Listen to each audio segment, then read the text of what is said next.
Just arrived last night back from NATO, 2 days apart from my battle buddy, so it's good to see him this morning. Good to see you, Mr. Chairman. You too, sir.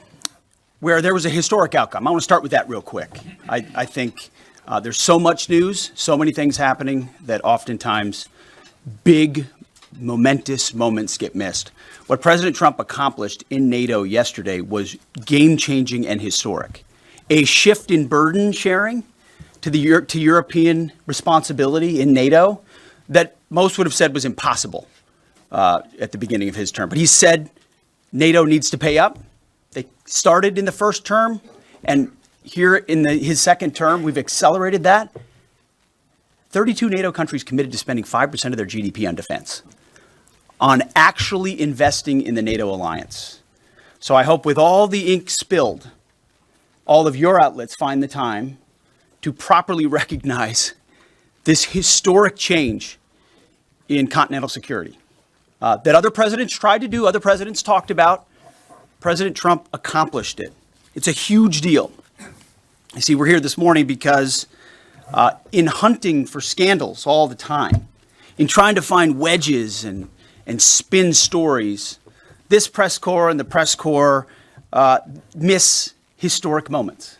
You miss historic moments like 5% at NATO, which when you hear, I was in the closed door briefing. I wish there could have been cameras in there. When you heard the prime ministers and presidents of other countries, to a man and to a woman, looking at President Trump and saying, this never could have happened. Never would have happened. It seemed impossible 5 years ago, 2 years ago, 8 years ago. But here we are because of your leadership. If you asked them the question, I bet they'd say the same thing. But searching for scandals, you miss historic moments like recruiting at the Pentagon. Historic levels in the Army, the Air Force, and the Navy. Yeah, maybe there'll be a little mention here or there, but because it was under President Trump's leadership, because Americans are responding to him as commander-in-chief, the press corps doesn't want to write about it. Or bring us to the topic of the moment, the highly successful strikes in Iran. Let me read the bottom line here. President Trump directed the most complex and secretive military operation in history. And it was a resounding success, resulting in a ceasefire agreement and the end of the 12-day war. There's been a lot of discussion about what happened and what didn't happen. Step back for a second. Because of decisive military action, President Trump created the conditions to end the war, decimating, choose your word, obliterating, destroying Iran's nuclear capabilities. I want to read some of the assessments that have been provided because whether it's fake news, CNN, MSNBC, or the New York Times, there's been fawning coverage of a preliminary assessment. I haven't had a chance to read it. Every outlet has breathlessly reported on a preliminary assessment from DIA. I'm looking at it right now. Again, it was preliminary, a day and a half after the actual strike, when it admits itself in writing that it requires weeks to accumulate the necessary data to make such an assessment. It's preliminary. It points out that it's not been coordinated with the intelligence community at all. There's low confidence in this particular report. It says in the report there are gaps in the information. It says in the report multiple linchpin assumptions are what this assessment, a linchpin assumption, you know what that is? That means your entire premise is predicated on a linchpin. If you're wrong, everything else is wrong.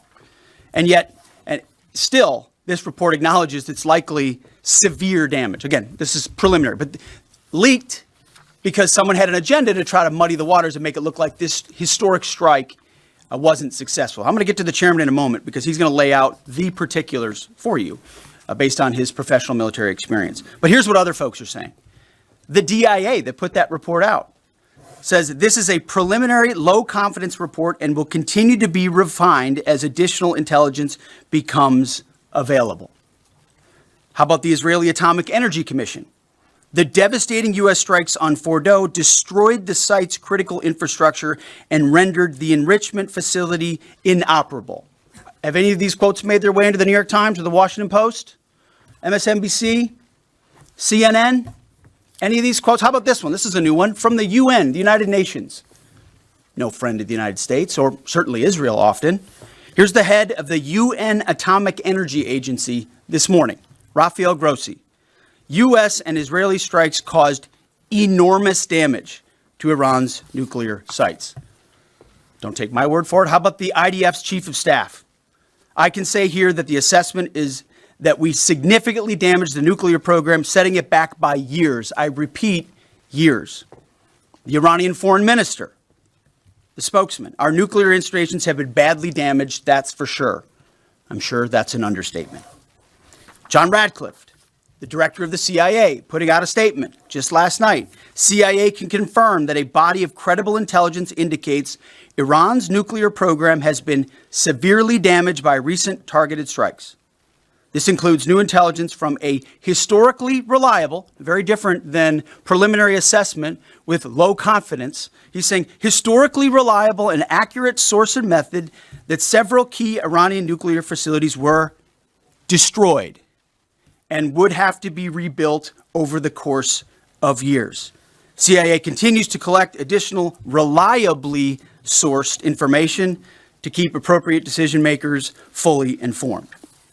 How about DNI Tulsi Gabbard yesterday? She writes, and I quote, "New intelligence confirms what POTUS has stated numerous times.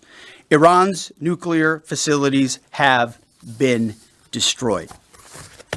Institute for Science and International Security President David Albright, overall, Israel and U.S. attacks have effectively destroyed Iran's centrifuge enrichment program. Time and time again, I can go down the list. Those that understand, those that see, those that do proper assessments recognize that what the United States military did was historic. And again, before I pass it to the chairman, because you, and I mean specifically you, the press, specifically you, the press corps, because you cheer against Trump so hard, it's like in your DNA and in your blood to cheer against Trump, because you want him not to be successful so bad, you have to cheer against the efficacy of these strikes. You have to hope maybe they weren't effective. Maybe the way the Trump administration has represented them isn't true. So let's take half-truths, spun information, leaked information, and then spin it in every way we can to try to cause doubt and manipulate the public mind over whether or not our brave pilots were successful. How many stories have been written about how hard it is to, fly a plane for 36 hours? Has MSNBC done that story? Has Fox? Have we done the story how hard that is? Have we done it 2 or 3 times so that American people understand? How about how difficult it is to shoot a drone from an F-15 or 16 or F-22 or F-35? Or what it's like to man a Patriot battery? Or how hard it is to refuel midair, giving the American people an understanding of how complex and sophisticated this mission really was. There are so many aspects of what our brave men and women did that, because of the hatred of this press corps, are undermined because your people are trying to leak and spin that it wasn't successful. It's irresponsible. And folks in this room are privy to that information because of the proximity here in the Pentagon. It's an important responsibility.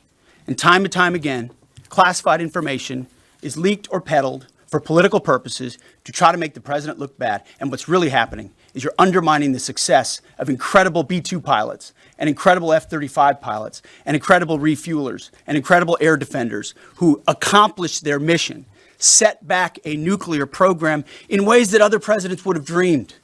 How about we celebrate that? How about we talk about how special America is, that only we have these capabilities? I think it's too much to ask, unfortunately, for the fake news. So we're used to that. But we also have an opportunity to stand at the podium and read the truth of what's really happening. And the reality is, you want to call it destroyed, you want to call it defeated, you want to call it obliterated, choose your word.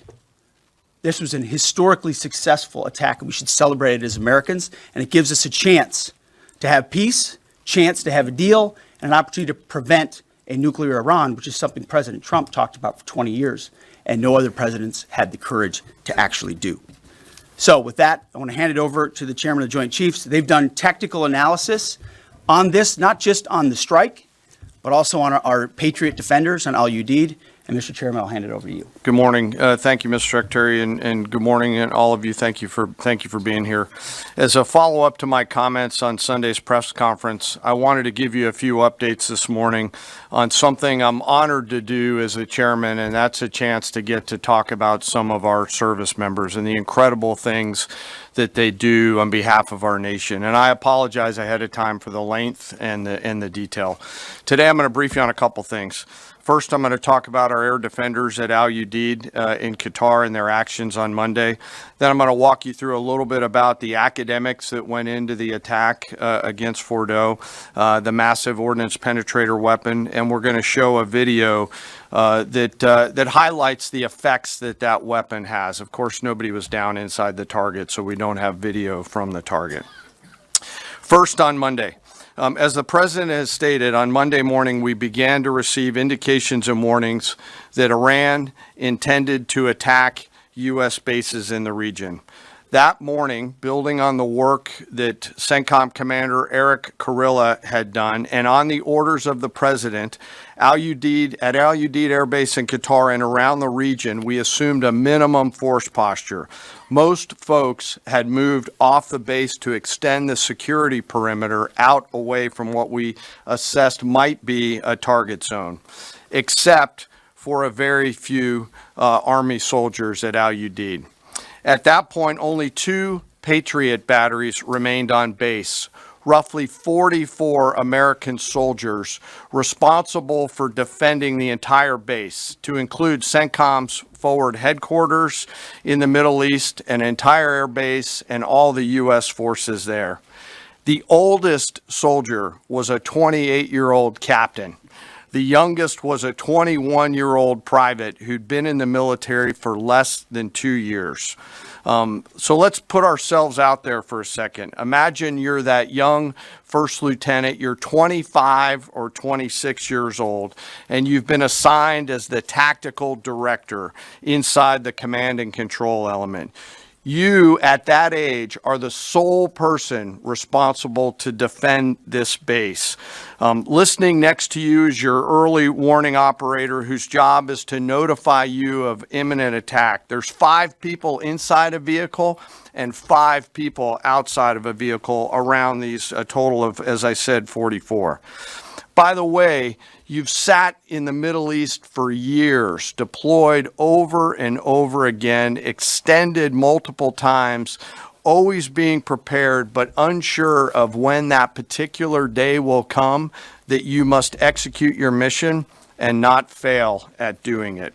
In this case, these Patriot crews were deployed from Korea and Japan as part of our U.S. forces there to ensure that we had the most capable missiles in the CENTCOM area of responsibility. As the day continues, you start to hear more and more chatter in the information space about a pending attack. And as the sun starts to set in the west, you get orders from your higher headquarters to make sure that your missile batteries are pointed to the north. There are just a few other teammates. It's hot, you're getting nervous, and you expect an attack. Outside of those Patriot vehicles, your hot crew, which is 1 NCO and 4 additional soldiers, turns a key and relinquishes control of those missiles to that young lieutenant inside the vehicle. And you wait. You know that you're going to have approximately 2 minutes, 120 seconds to either succeed or fail. And then at approximately 12:30 p.m. on Monday, that's 7:30 p.m. in Qatar, as the sun sets in the west, Iran attacks. As the targets were detected, round after round of Patriot missiles are ejected from their canisters by an initial launch charge. Then the main solid rocket motor ignites. You can feel this in your body if you've ever been around a Patriot taking a shot. And round after round goes out and guides against those missiles coming inbound. We believe that this is the largest single Patriot engagement in U.S. military history. And we were joined in this engagement by the Qatari Patriot crews.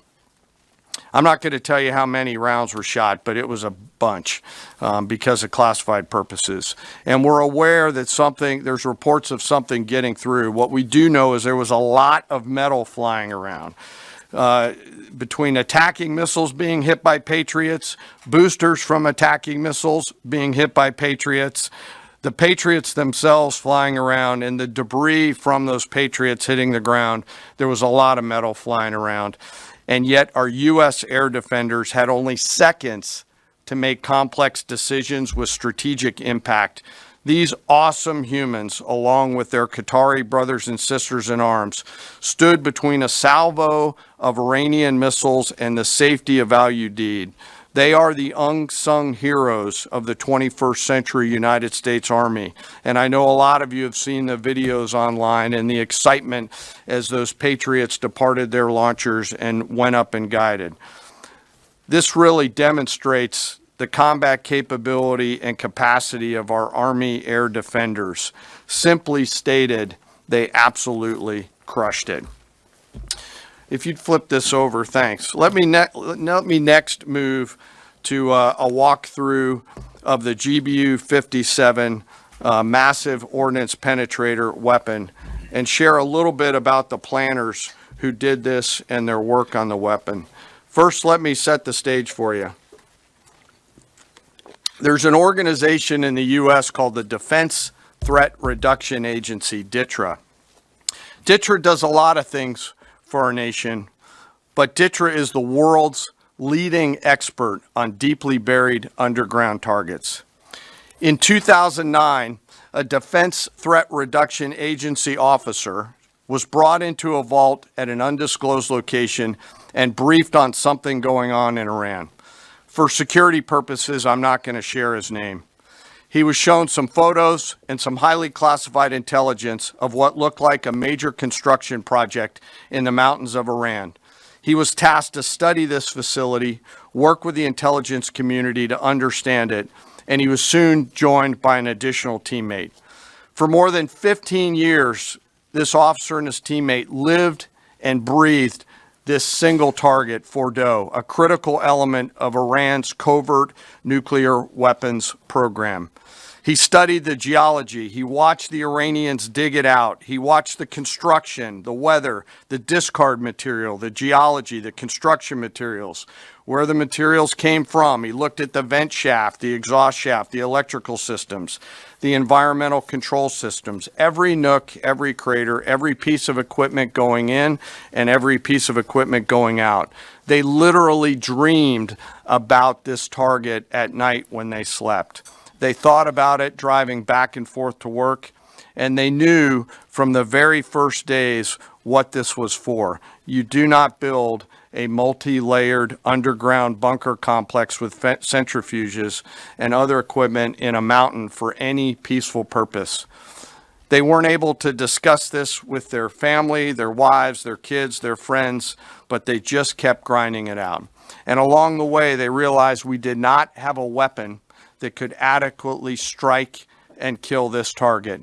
So they began a journey to work with industry and other tacticians to develop the GBU-57. They tested it over and over again, tried different options, tried more after that. They accomplished hundreds of test shots and dropped many full-scale weapons against extremely realistic targets for a single purpose: kill this target at the time and place of our nation's choosing. And then, on a day in June of 2025, more than 15 years after they started their life's work, the phone rang and the President of the United States ordered the B-2 force that you've supported to go strike and kill this target. Yesterday, I had the incredible honor and privilege of spending time with these two Defense Threat Reduction Agency officers who've given so much. One of them said, quote, "I can't even get my head around this. My heart is so filled with the pride of being a part of this team. I am so honored to be a part of this." To you both, thank you, and thank you to your families.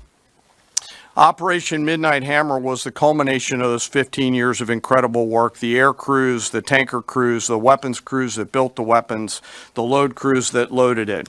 Before I run through this video today, I want to talk a little bit about weaponeering and what goes into an attack.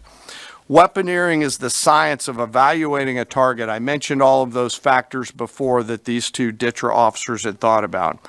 Ultimately, weaponeering is determining the right weapon and fuse combination to achieve the desired effects and maximum destruction against a target.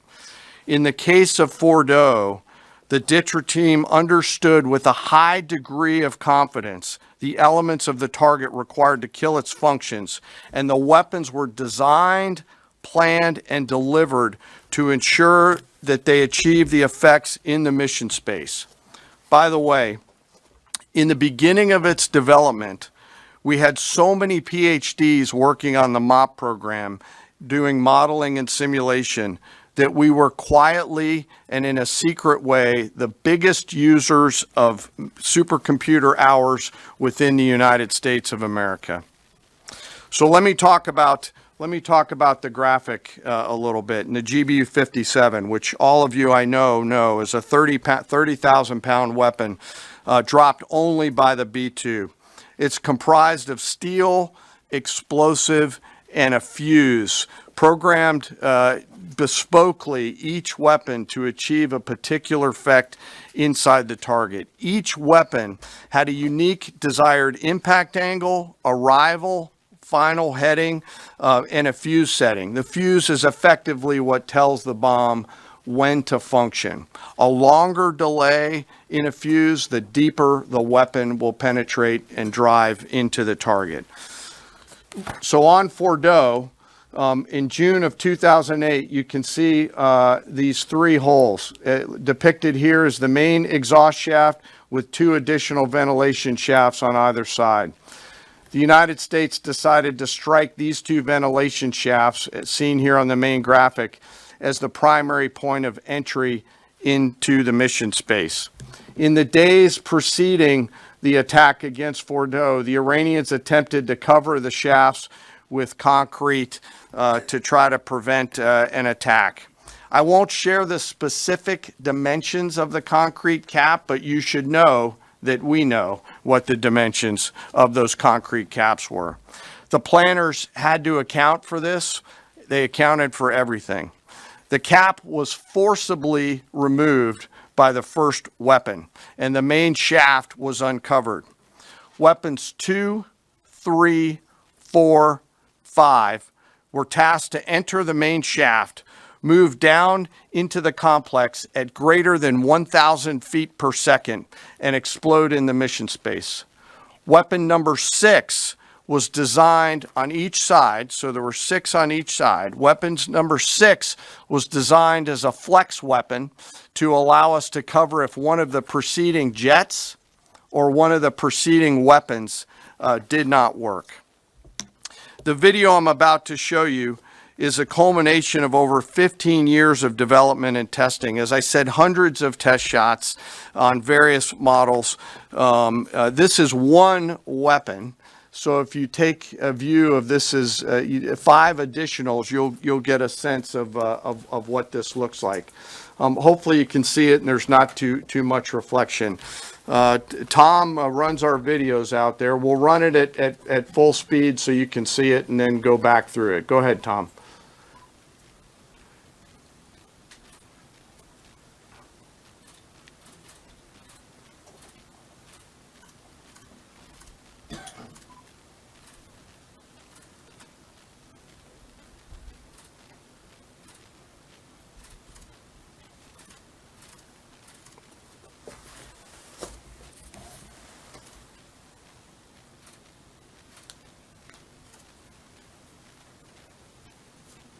Keep it going for a minute. You'll see inside the mission space.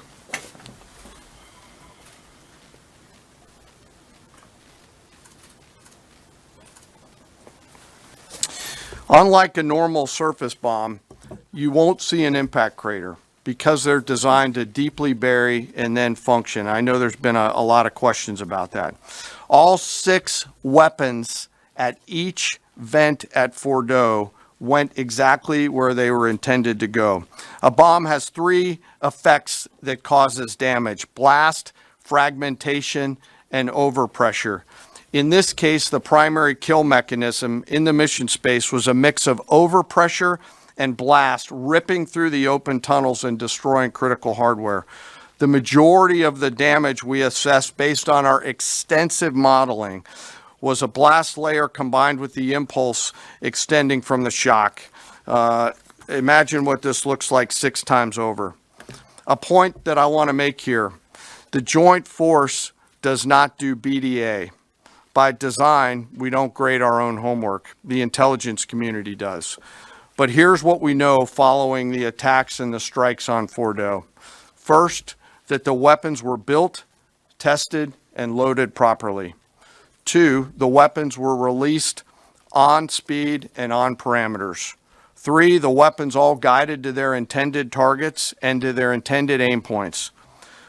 4, the weapons functioned as designed, meaning they exploded. And we know this through other means, intelligence means that we have, that were visibly, we were visibly able to see them.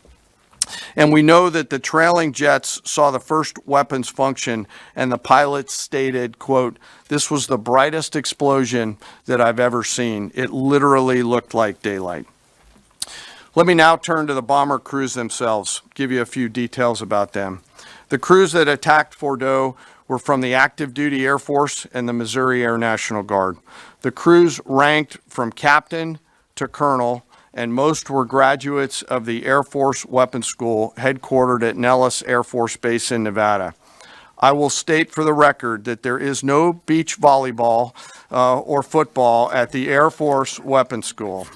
They were male and female aviators on this mission, and a crew member told me when I talked to them on video the other day that this felt like the Super Bowl, the thousands of scientists, airmen, and maintainers all coming together. One last story about people. When the crews went to work on Friday, they kissed their loved ones goodbye, not knowing when or if they'd be home. Late on Saturday night, their families became aware of what was happening. And on Sunday, when those jets returned from Whiteman, their families were there. Flags flying and tears flowing. I have chills literally talking about this. The jets rejoined into a formation of 4 airplanes followed by a formation of 3 and came up overhead Whiteman proudly in the traffic pattern, pitching out to land right over the base and landing to the incredible cheers of their families who sacrifice and serve right alongside their family members. Like I said, there were a lot of flags and a lot of tears. One commander told me this is a moment in the lives of our families that they will never forget. That, my friends, is what America's Joint Force does. We think, we develop, we train, we rehearse, we test, we evaluate every single day. And when the call comes to deliver, we do so. I could not be more proud standing up here today of our Joint Force. I'm filled with gratitude that I get to tell their story. And as we stand here right now, our forces remain on a high state of readiness in the region, prepared to defend themselves. And one last thing, our adversaries around the world should know that there are other DTRA team members out there studying targets for the same amount of time, and will continue to do so. Thank you very much. I apologize for the length. I look forward to your questions. Thank you, Mr. Chairman. I would just thank you, by the way, for that extensive work, the lay down. I mean, even, do you have that laser pointer? Okay. Yes, sir. Thank you, squaring me away as always. I mean, even in just the public reporting, if you see the post-strike shaft of the 3 holes, the vast majority, and fairly so, the vast majority of speculation has been, those are the 3 strike points. When in actuality, what you realize is these are the vents, these are the caps, the first munition took the cap off, and the other 5 went down the center hole, which if you're planning the target, you would want it to be the direct one going to the bottom. These are the types of things that go into the planning for a strike that the Pentagon would not expect the press corps, the American people, to initially understand. So laying this information out is helpful. But it's also why we ask for a beat for a moment, for a day or two, the opportunity to tell that story, because as the chairman said, these men and women that did this mission, they just want to do their job. They're not expecting their story to be told. They're not expecting the glory. They are grateful for the flags and the hugs of family. That's why they do the job. But they also know they were a part of something historic. We know how historic it was. The chairman does. I know. Our staffs know. And so that's why we are, and the president of the United States knows. And that's why it's almost personal when we see the way in which leaks are used to try to disparage the outcome or muddy the waters about the impact of what happened without being responsible with information and allowing the professionals to assess and provide that information just like the chairman did. So thank you, Mr. Chairman, for that information. And we welcome a few additional questions. Yes, sir. General, on Sunday you said final battle damage will take some time.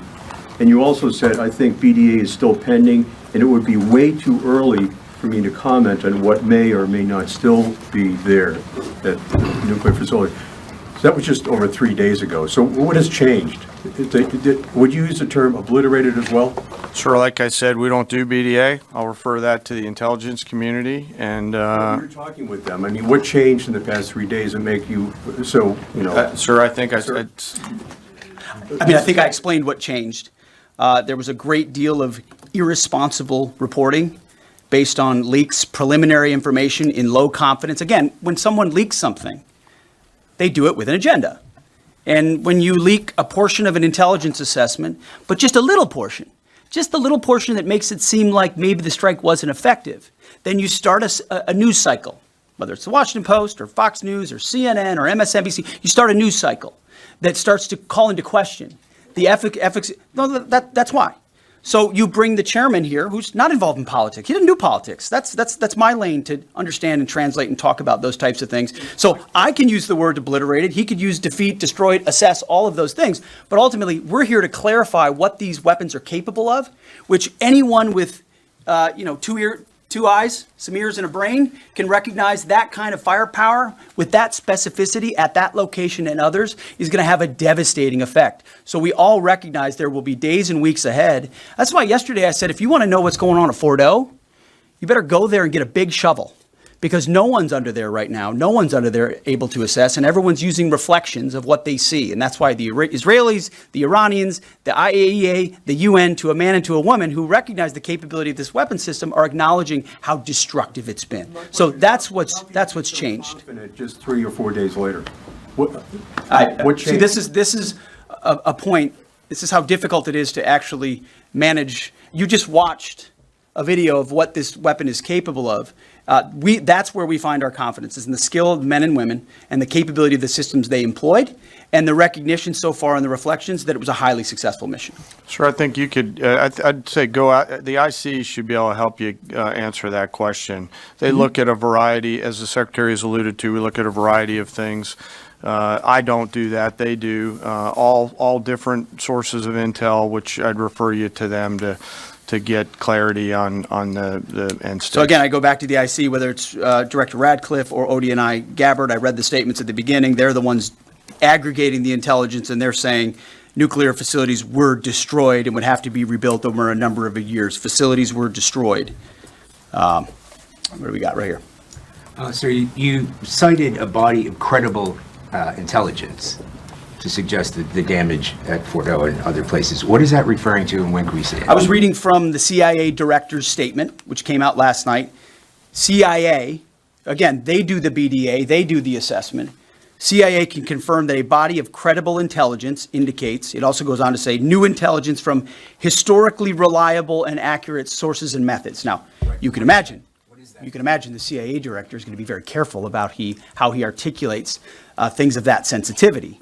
Classified, secret, top secret, compartmentalized. He's going to know things that you're not going to know, that the press isn't going to know. And he's reflecting that the sources he's seeing are highly credible. They've given credible intelligence. They or those processes have given credible intelligence in the past. And that's what he's basing it on. Don't you think we need to see that? Do you have a top secret clearance, sir? Eventually, Okay. the American public wants Yes, to see sir. it. Yes. Yeah, you. I wanted to ask briefly just. No, not you. Checkered shirt. Oh, Right there. so Mike Glenn with the Washington Times. Yes, sir. Thanks, sir. Anybody who's ever read a Battalion S2 report after a fight knows that the initial report is usually wrong, sometimes grossly so. Has what happened in this incident caused you all to sort of rethink the intelligence process or the dissemination, or do you think it's just if the process itself doesn't require any more adjustment? Well, I can tell you what the chairman told me in the Situation Room and reminded us all, which is alongside what you just said, sir, is that the first reports are almost always wrong. They're almost always incomplete, right? Anything, whether it's a squad level operation or a strategic level operation, the initial reflections you get are coming at you at a high rate of speed from a lot of different sources. So your job is to step back and assess them. And that's why we're urging caution about premising entire stories on biased leaks to biased publications trying to make something look bad. How about we take a beat, recognize first the success of our warriors, hold them up, tell their stories, celebrate that, wave an American flag, be proud of what we accomplished. And in the meantime, I can assure you, the chairman and his staff, the intelligence community, our staff and others are doing all the assessments necessary to make sure that mission was indeed successful. Yes, right there. Sir, thank you, Mr. Secretary. Iran has recognized that their nuclear program was indeed severely damaged, but they also said that the U.S. strikes only strengthened their ability and their determination to complete their nuclear program. How do you respond to that, sir? Is that a provocation from Iran? Well, I would say Iran's going to have to say a lot of things right now in order to bolster their image, especially internally. You know, in the media, there's a lot of things they'll say for domestic consumption. But we're watching very closely what they do. Again, that's the intel community. Our job as the chairman, the chairman laid it out so beautifully. Our job is to be prepared. And how proud are you? How proud am I? I didn't know the full story of those men and women 15 years ago who've been pointing at that target. That makes me proud to be an American. That's an awesome story. I hope we can tell more aspects of that in an unclassified way in the future. That's a great thing to know. Our job is to be prepared when the commander-in-chief calls based on those assessments. So, of course, our IC, the Intelligence Committee, will keep watching what Iran does and pay attention to that. But the president has created the contours, the opportunity for a deal, for peace, in something that the world said was intractable, that wasn't possible. And we got that peace, that ceasefire, that option, because of strength, because of his willingness to use American military might that no one else on the planet can do with the kind of planners and operators that the chairman just laid out. Yes, sir. Right there. Yep. Me, sir? Just a quick question. There's public imagery available saying that highly enriched uranium was moved out of Fordo before the strikes. Is that accurate? Have you seen that? And Mr. Chairman, a question for you. Have you been pressured to change your assessment or give a more rosy intelligence assessment to us by any political factors, whether it's the president or the secretary? And if you were, would you do that? Yeah, well, that one's easy. No, no, I have not, and no, I would not. My job as the chairman is to offer a range of options to the president and the National Command Authority to deliver the risks associated with each of those, and then take the orders of the National Command Authority and go execute them. I've never been pressured by the president or the secretary to do anything other than tell them exactly what I'm thinking, and that's exactly what I've done. And the highly enriched uranium? There's nothing that I've seen that suggests that we didn't hit exactly what we wanted to hit in those locations. That's not the question, though. It's about highly enriched uranium. Do you have certainty that all the highly enriched uranium was inside the Fordo mountain, or some of it, because there were satellite photos that showed more than a dozen trucks there 2 days in advance? Are you certain none of that highly enriched uranium was moved? Of course, we're watching every single aspect, but Jennifer, you've been about the worst, the one who misrepresents the most intentionally. What the president says. I'm familiar. I was about the ventilation shafts on Saturday night, and in fact, I was the first to describe the B-2 bombers, the refueling, the entire mission with great accuracy. So I take issue with that. I appreciate you acknowledging You that have this was the issues. first the most successful mission based on operational security that this department has done since you've been here, and I appreciate that. So Absolutely. we're looking at all aspects of intelligence and making sure we have a sense of what was where. Why not acknowledge the female pilots that also participated in this mission? The early messages that you sent out only congratulated the boys. So when I say something like our boys and bombers, see, this is the kind of thing the press does, right? Of course, the chairman mentioned a female bomber pilot. That's fantastic. She's fantastic. She's a hero. I want more female bomber pilots. I hope the men and women of our country sign up to do such brave and audacious things. But when you spin it as, because I say our boys and bombers as a common phrase, I'll keep saying things like that, whether they're men or women. I'm very proud of that female pilot, just like I'm very proud of those male pilots. And I don't care if it's a male or a female in that cockpit, and the American people don't care. But it's the obsession with race and gender in this department that's changed priorities. We don't do that anymore. We don't play your little games. Yes, Do you right know there. for certain that the uranium was removed from the facility before the B-2 struck? So I'm not aware of any intelligence that I've reviewed that says things were not where they were supposed to be, moved or otherwise. Yes. Kelly Meyer with News Nation, and just off the top, want to say we're grateful for the service of these pilots and everybody that serves. I wanted to ask you, the CIA statement said, when possible, they will provide updates and information to the public for transparency, and I believe that's what we're looking for here. Do you commit to share the Defense Intelligence Agency report when it is ready, so the American people can understand more about the intelligence assessment? Well, actually, the report that was discussed, this preliminary report, was what's called a restrike report. So it comes to us to give us an assessment whether a target would need to be restruck, right? That's the reason why. So it's based on internal feedback loop that we're supposed to have access to. Unfortunately, someone took advantage of that. But whatever is supposed to be made public will be, but whatever has to stay sensitive. Sir, will be can as I well. just jump in? You know, one of the things that I'm trying to do through this journey that we're on together, of course, transparency, but also the requirement to really protect these capabilities. I guess the time's up.